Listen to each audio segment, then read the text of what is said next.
除非將畢生所信也推翻，除非能說服我只開一隻眼。我哋真係要擘大眼睇清楚薰衣草精油係點樣用嘅。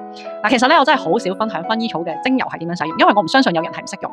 不過咧我又覺得最近有一個媽媽同我分享咧，我覺得一個幾好嘅practice 啦。咁咧佢就咁樣嘅，係一個澳洲嘅媽媽啦。咁佢個小朋友應該7、8歲到啦。咁你知呢個年紀嘅小朋友其實佢哋都即係好喜歡周圍探索啦。咁會摸啦，會睇啦，會試啦，會撞板啦，係咪？咁咧即係喺呢個短短嘅少少嘅情況當中咧，咁佢就話：喂，佢嗰日咧辣到喎，咁咧就少少皮膚紅咗啦，我就哩哩嗱嗱即刻幫佢滲嗰啲薰衣草精油落去啦。咁跟住咧，佢冇起水泡喎，得喎你隻嘢咁樣啦。咁我心諗梗係得啦，咁啦，跟住再者咯，佢就話：喂，佢嗰日咧唔知點樣咧，佢唔知去完公園玩定喺邊度咧，咁就即係睇下佢隻腳啊，無端端咧好似貓爪咁樣咁樣損咗紅紅地一條咁樣喎。咁佢就又係二話不說就幫佢又係滲薰衣草精油落去啦。咁啊係啦，於是者又滲完之後就即係好快又退咗啦嗰啲痕咁樣。咁跟住咧佢又好得意喎，佢個女咧咁佢就成夜晚咧即係半夜咧就會無端端個敲門，媽咪啊我瞓唔着喎咁樣啦。咁跟住佢就自己會識得走去房嗰度咧攞支薰衣草精油啦。咁跟住咧於是者用完之後佢翻去個房度嗰晚就冇再即係入嚟再敲門話瞓唔着啦咁樣。咁啊我自己啦亦都即係最近我有一個case 咧就係喺一個朋友嘅屋企，咁佢小朋友應該3歲到啦，啱啱學識行冇幾耐，咁啊即係都係即係比較懵懵懂懂咁樣咧，就唔小心冚親個頭呢度啦。咁跟住咧就喊啦，係咪？如是者喊啦。咁跟住我就好冷靜咁樣就擺低個小朋友俾翻佢阿媽啦，係咪？咁跟住咧我就走去隔離房度喺我個袋度攞支薰衣草精油俾佢，跟住我就問準佢媽媽，佢就話可以即係用精油啦幫佢。咁我其實咧基本上一滴落手心，搓兩搓，跟住咧就擺落個頭度一擺，其實佢已經即刻收聲啦，佢已經唔喊啦。咁其實係 amazing 嘅。咁但係我亦都咁講，唔係話一擺咗落去佢就會即刻唔痛，係啦。咁即係我唔知大家有冇試過即係撞親啦。即係當你個人咧放鬆嘅時候咧，係會覺得就算痛都好啦，係冇咁痛嘅。咁嗰下我相信就係佢突然間嗰個即係嗅覺令到佢嗰個情緒咧就放鬆咗喎，同埋轉移咗嗰一種痛楚。咁啊即刻望唔痛，其實佢收到聲啦已經係嗰度。我見到佢個眼神望住，係連個小朋友都覺得好奇怪，點解我唔喊嘅咁樣啦？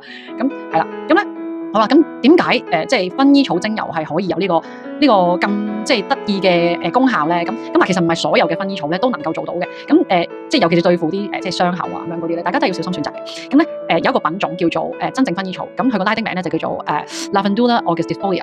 咁呢一個咧嘅品種，仲要咧你真係要小心選擇佢嗰個 quality 係咪即係 seed to seal 啦？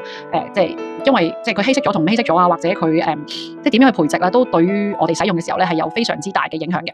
咁好啦，咁呢一種嘅真正薰衣草裏邊咧，其實當中有2種好重要嘅成分嘅，一種咧就叫做 lineol acetate。咁咧前者咧佢嗰個主要嘅成分咧係幫我哋咧穩定情緒同埋放鬆個大腦嘅，咁後者咧就係放鬆我哋嘅身體同埋修復嘅。咁即係嗱聽得好清楚啦，係咪？咁一種即係互相輝映嘅一種嘅即係幫助協調啦，咁就令到我哋喺無論係身體嘅情況或者係我哋情緒嘅情況，我哋要瞓覺嘅時候，點啊？要放鬆大腦嘛。我哋遇到情況，遇到即係撞唔到痛嘅時候，我哋要點？我哋要放鬆我哋嘅心情。點樣啊？即係唔係放鬆心情，唔係話講一句你輕放鬆啲啦咁就得噶嘛？咁但係其實聞咗咧即刻就可以放鬆咗喎。咁所以咧。呢一種嘅療效咧，其實就係嚟得好自然嘅。咁點解即係佢有呢種療效咧？咁因為佢即係薰衣草，即係呢一種嘅薰衣草，因為佢係身處於咧喺呢一個嘅地中海嘅高地啦。咁尤其是呢個法國普羅旺斯一帶啦。咁呢一帶嘅即係環境係點咧？其實係唔係咁正啊，唔係咁舒服噶。因為咧佢日照係非常猛啦，雨水係非常少啦，環境係非常之乾涸啦。咁土地又貧瘠啦，又多石啦，又排水又快啦，日夜溫差又大啦，風勢又幾強下啦，植物咧走唔到噶嘛。咁點啊？唯有焗住咪就係令自己製造一啲大量嘅天然嘅芳香分子去適應呢一個環境，同埋保護自己，盡量減少水分嘅流失，同埋抗呢一個昆蟲、抗菌同埋抗呢個環境嘅壓力。咁正正就係呢一種嘅溫和嘅分子咧，令到佢可以幫我哋做更多事情嘅協調。所以係啦。苦咧佢哋受晒㗎，咁咧佢就令到自己即係點樣去係跳出佢自己嘅舒適圈，去讓我哋得到呢一種嘅分子。咁所以咧呢一個嘅即係薰衣草精油咧係能夠成為咧呢個芳療界裏邊最經典，亦都係最常用嘅精油嘅之一，就係真係當之無愧。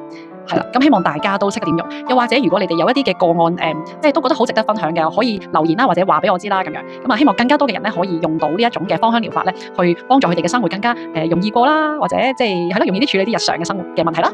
多謝大家收聽，拜拜。